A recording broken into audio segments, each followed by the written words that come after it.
people show. You got to love them. You got to love them. You ever notice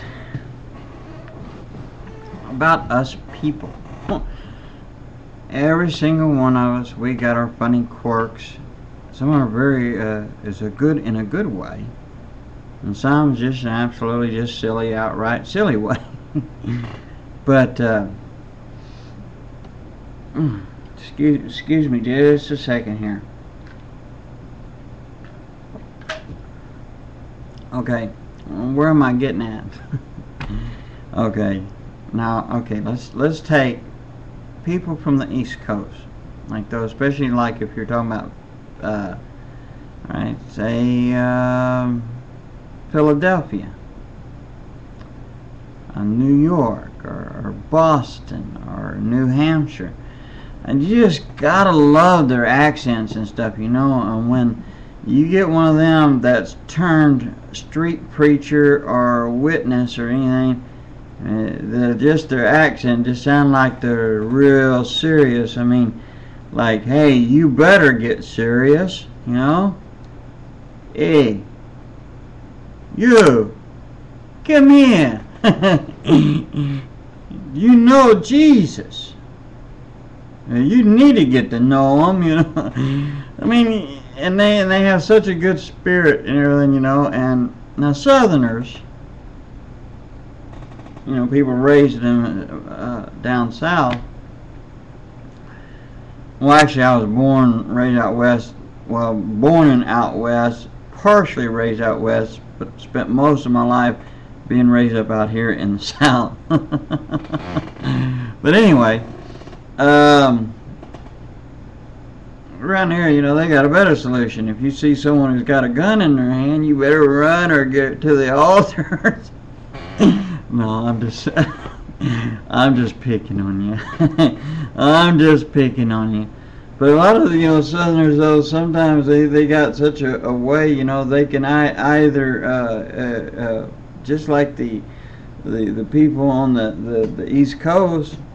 Well, they have a way just by their actions or their looks, you know, and just like, man, you know, they just look like if you don't take them serious, you're gonna end up in some serious hurt land.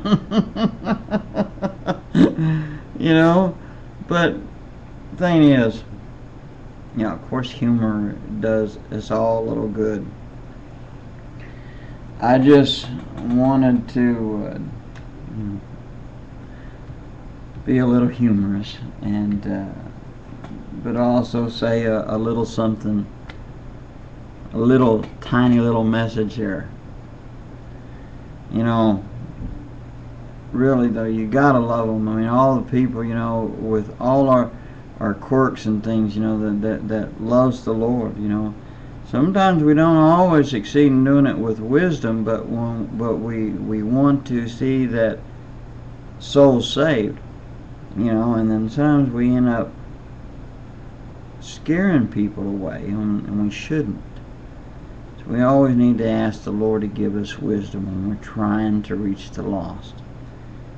And that, you know, we don't want to be stereotypical. So, you know, you don't want to frighten people, you know, you want to win them to the Lord. And it's funny, you know, how much, you know, people sometimes they'll leave you some hateful comments and everything, and boy, can they ever do it. You know, it's funny. I met people that would do it to your face, but generally, and I'm saying in most cases, not all, but most, they will not do it to your face, but they'll do it here. But the thing is, you know, you gotta love them, and you should want to love them also. You gotta love them, and to reach out to them the best way you can, but do it with wisdom. And let's not intimidate people. Let's show them the love of Jesus Christ, Yeshua HaMashiach. Let them see the Lord in our lives. Not just up there out there preaching, just not out there witnessing, but where they can see your light shine. And along with your witnessing and your preaching, and them seeing your light and that you are living it, they can give God the glory and the praise, and they can come to the Lord. But they won't do it if you don't, if you don't do it. So let us all live our lives like we're supposed to. You gotta love them. Shalom and ha-ho.